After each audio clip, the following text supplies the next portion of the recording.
This video is to review practice B1 on compound walls, editing wall structure. To start, we're going to open a new template. So we're going to open an architectural template. We're going to use the wall tool and we're going to select an exterior brick on metal stud wall. So go to the type selector, scroll down or up actually until you find exterior brick on metal stud. Now we're going to draw a 40 by 40 square. Make sure that in order to draw the square 40 by 40, your location line needs to be changed to finish face exterior. So now I can measure out 40 feet by 40 feet. And then I always like to move my square in between so it's centered between all the elevation markers. I'm going to set my detail level here to fine just so I can make sure that I drew my brick on the right side, and I did. I can see the brick hatch right there. Now I'm going to dimension this square just to ensure that it is 40 by 40, so I'm going from the face of the wall. So this is the face of the wall here, and you can see that this is a 40 by 40 square. We're going to select all the walls of the square. So a couple ways you can do this. You could draw a box around them from left to right to select all the walls. You can click on one wall, right click, and then say select all instances visible in view, or you could use the filter tool to select all of them. With all of the walls selected, we're going to open the type properties dialog box. So I'm going to click edit type here. And I'm going to duplicate the exterior brick on metal stud wall type, and I'm going to name it Mastering Wall Exercise.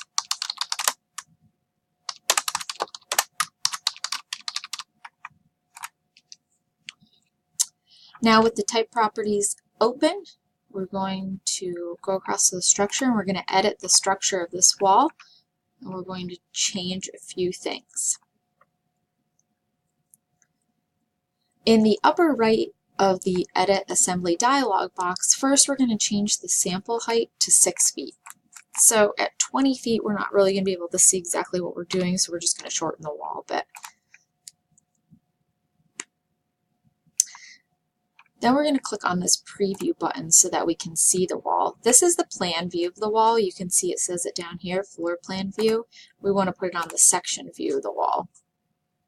We're going to click on the split region button. So the split region button will be right here.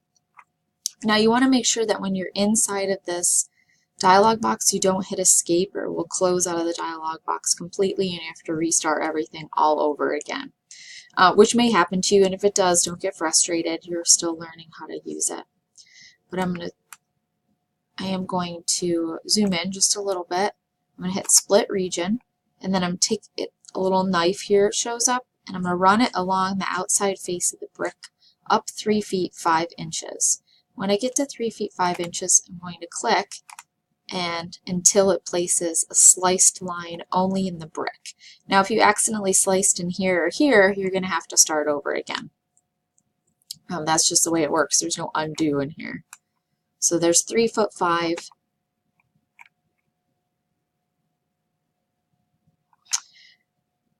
Now I'm going to click on the Modify button, which gets out of that command. Remember, don't hit Escape in here, it closes the whole dialog box. I'm going to highlight over Finish 1 of 4, and I'm going to hit Insert. And this will add another layer. I'm going to change the function. Right now it's on Structure. I'm going to change it to Finish 1 of 4. And I'm going to change its materiality to concrete masonry units. So right here where it says material, if you click in this box, these 3 little dots pop up. If you click on that, opens a material dialog box, and we can type in here concrete masonry unit.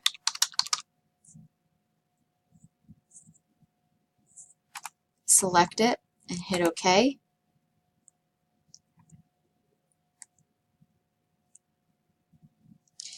Now I'm going to highlight that concrete masonry unit, and I want to select Assign Layer down here, and I'm going to make the bottom part of this brick wall concrete masonry.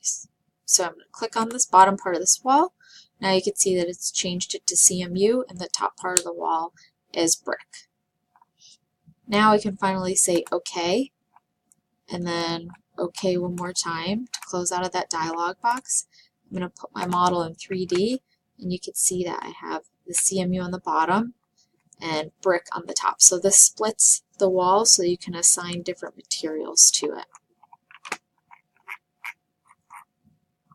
And this might be useful in several different applications if you're working with residential or commercial construction. Oftentimes, to break up the monotony of the brick wall, they might add a little detail by putting some other materiality on the wall type. And that's the end of this video.